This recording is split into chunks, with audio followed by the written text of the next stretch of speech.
What's up, Thrashers, and welcome back once again to the Thrash Maniac 99 YouTube channel.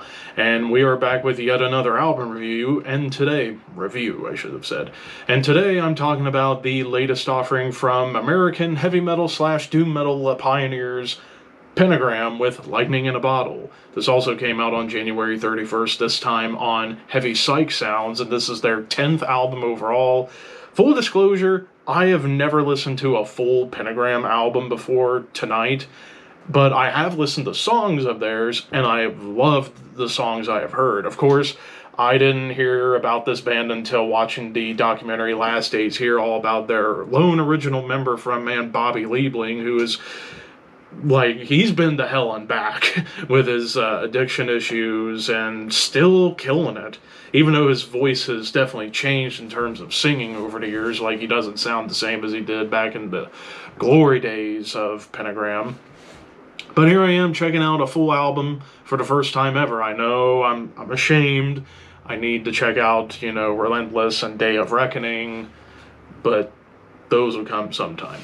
Now, this is going to be kind of a short review because this is my second attempt recording this review, because I recorded a bigger review a little bit ago, but the audio was gone, and I don't know why. I really don't know why, because my GoPro decided to be stupid.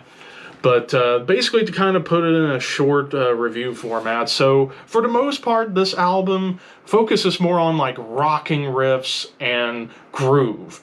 But you do get plenty of doom on here. I would say tracks like I Spoke to Death, Dull Pain, most especially Walk the Sociopath.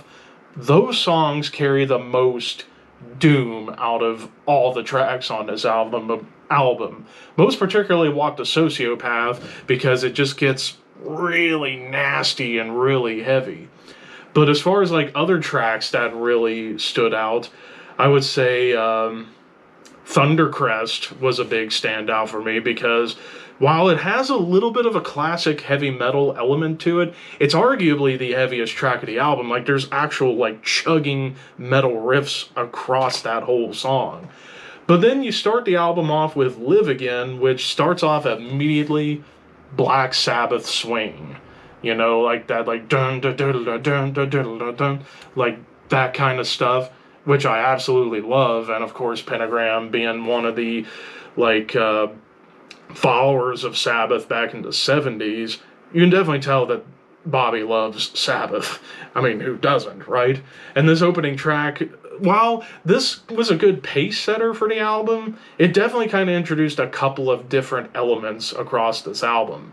More groove and more straight up rocker riffs, but also, most especially, lots of stoner metal elements going on. It kind of feels like a very smoky album when it comes down to a lot of these riffs. I kind of get nods to bands like Caius and Sleep and bands along those lines, but done in a slightly heavier style, a more 70s heavy, but with a modern touch to it. And even in the Panic Room, this one stood out to me amongst all the others, because it almost sounded like if Judas Priest became a stoner metal band. It almost sounds like you took both stoner metal and Judas Priest and mixed them together, and I thought it was a killer track with some nice riffage, awesome groove. Production-wise, I will say the production on this album was awesome. The mix was fairly strong, even though I wish the bass could have been up just a tweak in the mix. The drum sound, I absolutely love the drum sound. They sound natural and organic, almost like Typo Negative circa Bloody Kisses type of drum sound, which I love that drum sound. It's pretty killer.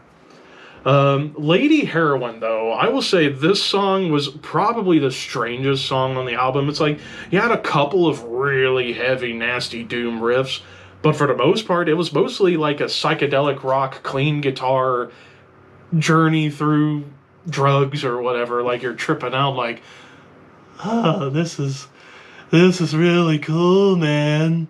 Oh yeah. Whoa, where is this riff coming from? It's so angry. Oh, clean guitars. We're back at it again. Anyways, I digress. But yeah, that was a cool song despite how strange it was. I'll Certainly See You in Hell, which was the shortest track of the album that followed the longer one at 5.5 minutes with Lady Heroin. I'll Certainly See You in Hell is only a little over 2 minutes, and it was good, but I could have lived without it. Same with the bonus tracks, Start the End and Might Just Want to Be Your Fool. I could have lived without those songs in my mind. But you do give like songs like I believe it was Spread Your Wings and the title track, where you get some Doom riffs, but you get some other minute changes, like the opening of, I believe it was Spread Your Wings, you get a solo on top of the Doom riff, while the title track has a little bit of punk to it. Like, there's a little hint of punk whenever it gets into, like, higher tempo territory. And there's even a couple of tracks, I forget what they were. I want to say they were In the Panic Room and the title track, where, or it might have been I Spoke to Death. Again, I lost all my notes, so I'm kind of winging this, where there's, like, atonal melodies, which was pretty unique. So yeah, overall, despite the few complaints that I had being just a few songs I would have just cut, and also perhaps I would have loved to have heard more Doom on the album, overall this was still really good. I'm going to give this 3.5 out of 5. I would definitely say if you are a fan of Pentagram, chances are you are already buying this. Yeah, this is really good stuff, and now I need to go back and listen to the classics. But of course, those are just my opinions. What did you guys think? Let me know in the comments below, and don't forget to like, comment, share, subscribe, all that fun stuff. But until next time, thank you for watching. Keep your horns high and your dreams wet.